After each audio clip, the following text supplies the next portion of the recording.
민수기 4장. 여호와께서 모세와 아론에게 말씀하셨습니다. 레위 사람 가운데서 고앗 자손을 따로 세어라.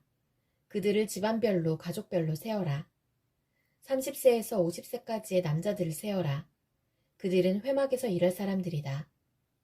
그들에게 회막 안에 가장 거룩한 물건인 지성물들을 맡게 하여라. 이스라엘 백성이 이동할 때 아론과 그의 아들들은 회막으로 들어가거라. 그들은 휘장을 걷어내려서 언약궤를 그 휘장으로 덮어라.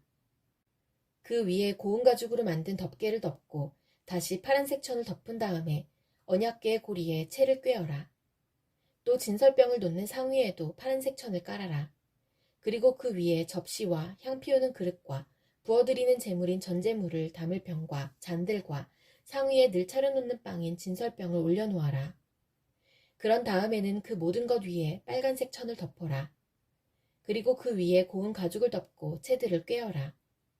또 파란색 천을 가져다가 등잔대와 등잔과 심지 자르는 가위와 불똥그릇과 등잔에 쓰는 모든 기름 그릇을 덮어라. 그런 다음에 그 등잔대와 거기에 딸린 그 모든 기구들을 고운 가죽에 싸서 들것에 얹어라. 그리고 나서 금 제단 위에 파란색 천을 깔아라. 그리고 다시 고운 가죽으로 덮고 채를 꿰어 두어라. 성소에서 쓰던 것은 다 파란색 천으로 싸고 고운 가죽으로 덮어서 들것에 얹어라. 놋 제단의 재는 모두 쳐내고 제단 위에 자주색 천을 깔아라.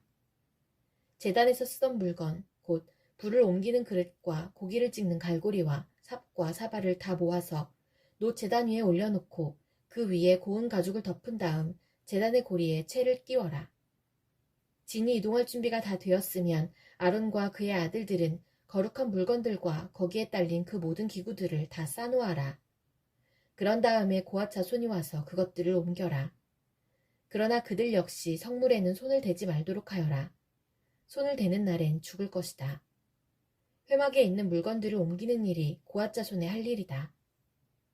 제사장 아론의 아들 엘르아살은 성막을 관리할 책임이 있다. 그는 성막 안에 있는 모든 것, 곧 등잔에 쓸 기름과 향기로운 냄새가 나는 향과 늘 바치는 곡식제물과 제사장과 물건을 거룩히 구별할 때 쓰는 기름을 맡으며 거기에 딸린 모든 기구들을 맡아라. 여호와께서 모세와 아론에게 말씀하셨습니다. 고앗 자손이 레위 사람 가운데서 끊어지지 않게 하여라. 그들이 가장 거룩한 물건들에 가까이 갈 때에 죽지 않도록 아론과 그의 아들들이 들어가서 고앗 자손이 해야 할 일을 일일이 가르쳐 주어라. 그리고 고앗 자손이 옮길 물건을 일일이 정해 주어라. 고앗 자손은 성소에 들어가서 잠깐 동안이라도 거룩한 물건들을 보아서는 안 된다. 그러면 죽을 것이다. 여호와께서 모세에게 말씀하셨습니다. 게르손 자손을 가족별로 집안별로 세어라. 30세에서 50세까지의 남자들을 세어라. 그들은 회막에서 일할 사람들이다. 게르손 집안이 해야 할 일과 날라야 할 물건은 이러하다. 그들에게 회막의 여러 가지 천과 그 덮개와 고운 가죽으로 만든 덮개와 회막 입구의 휘장을 운반하게 하여라. 그리고 성막 둘레의 뜰 휘장과 제단과 뜰 입구의 휘장과 줄과 휘장에 쓰는 모든 물건과 이와 관계가 있는 그 밖의 모든 물건을 운반하여라. 아론과 그의 아들들은 게르손 자손이 하는 모든 일을 감독하여라. 너희는 그들이 날라야 할 물건을 일러주어라. 이것이 게르손 집안이 회막에서 해야 할 일이다. 제사장 아론의 아들 이다말이 그 일을 감독하여라.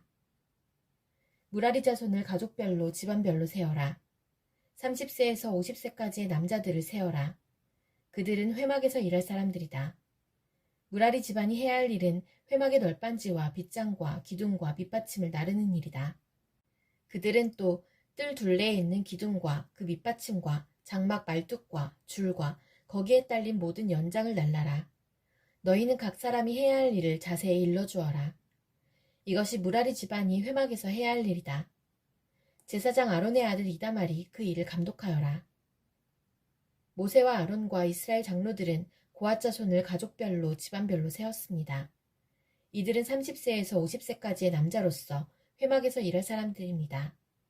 가족별로 이름을 적은 남자는 모두 2750명이었습니다. 이것이 회막에서 일한 고앗 자손을 모두 합한 수입니다. 모세와 아론은 여호와께서 모세에게 명령하신 대로 그들의 수를 세었습니다. 게르손 집안도 가족별로 집안별로 이름을 적었습니다. 이들은 30세에서 50세까지의 남자로서 회막에서 일해야 했습니다. 집안별로 가족별로 이름을 적은 남자는 모두 2630명이었습니다. 이것이 회막에서 일한 게르손 자손을 모두 합한 수입니다. 모세와 아론은 여호와께서 명령하신 대로 그들의 수를 세었습니다. 무라리 집안도 가족별로 집안별로 이름을 적었습니다.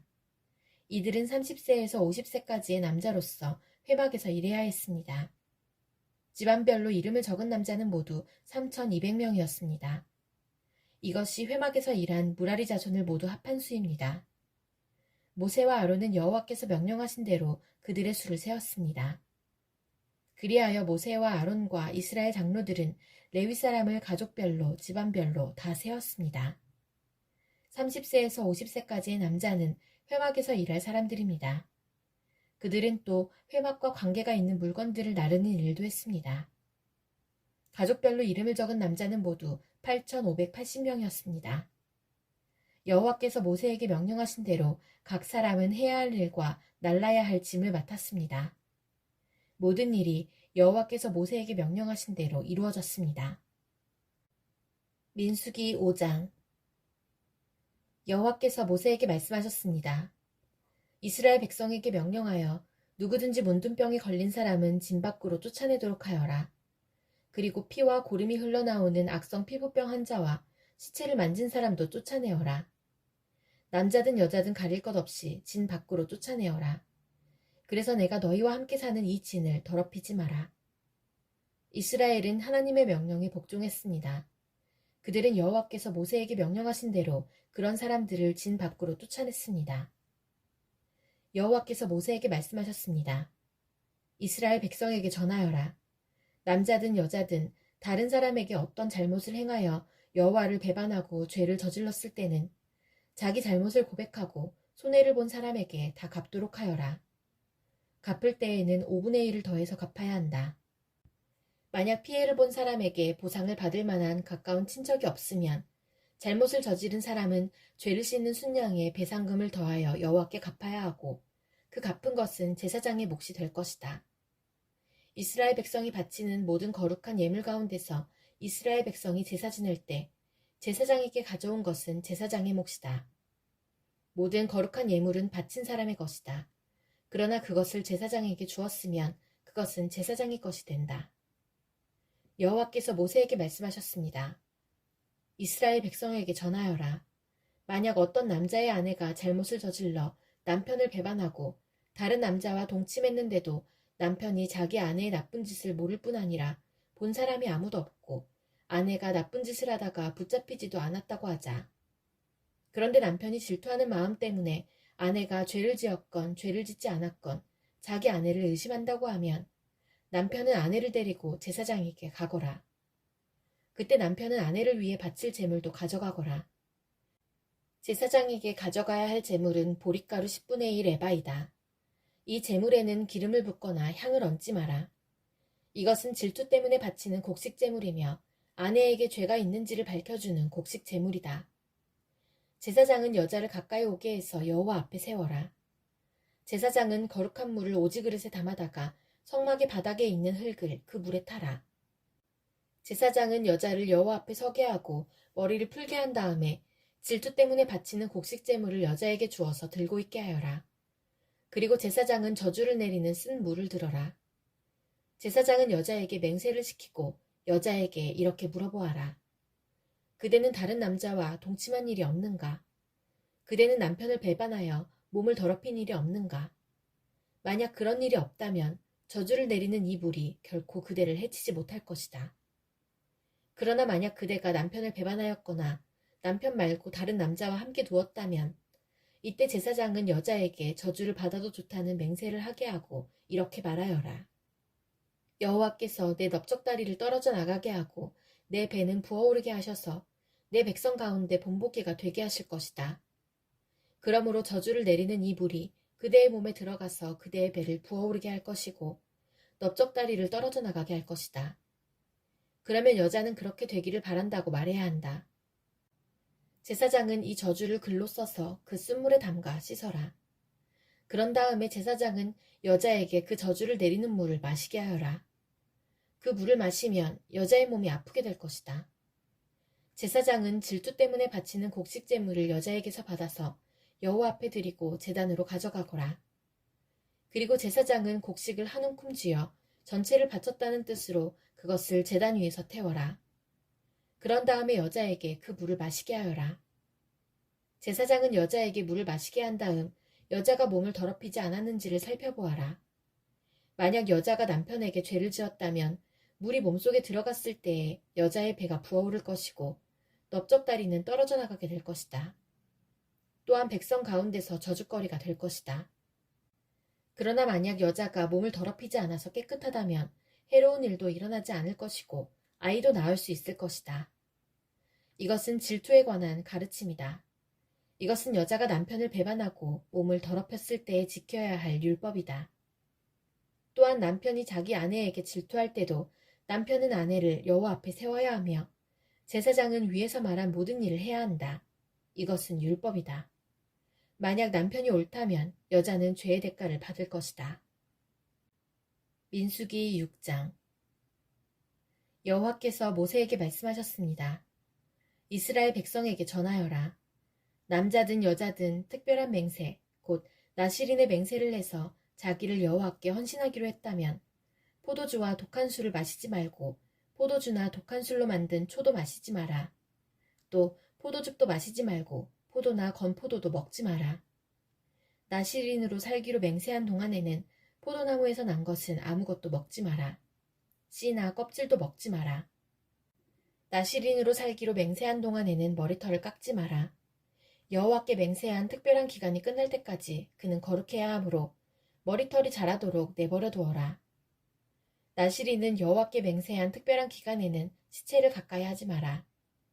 설사 그의 아버지나 어머니나 형제나 누이가 죽었다 하더라도 그들의 시체를 만지지 마라. 만약 만지면 부정해질 것이다. 그가 하나님의 나실인이라는 표가 그의 머리에 있기 때문이다. 나실인으로 살기로 맹세한 동안에는 여호와께 거룩하게 구별된 사람이다. 만약 어떤 사람이 그의 곁에서 갑자기 죽어 어쩔 수 없이 여호와께 헌신한 그의 머리털을 더럽혔다면 몸을 깨끗하게 하는 날인 7일 뒤에 머리를 모두 깎아라. 그리고 8일째 날 산비둘기 2마리나 집비둘기 새끼 2마리를 회막 입구에 있는 제사장에게 가져가거라.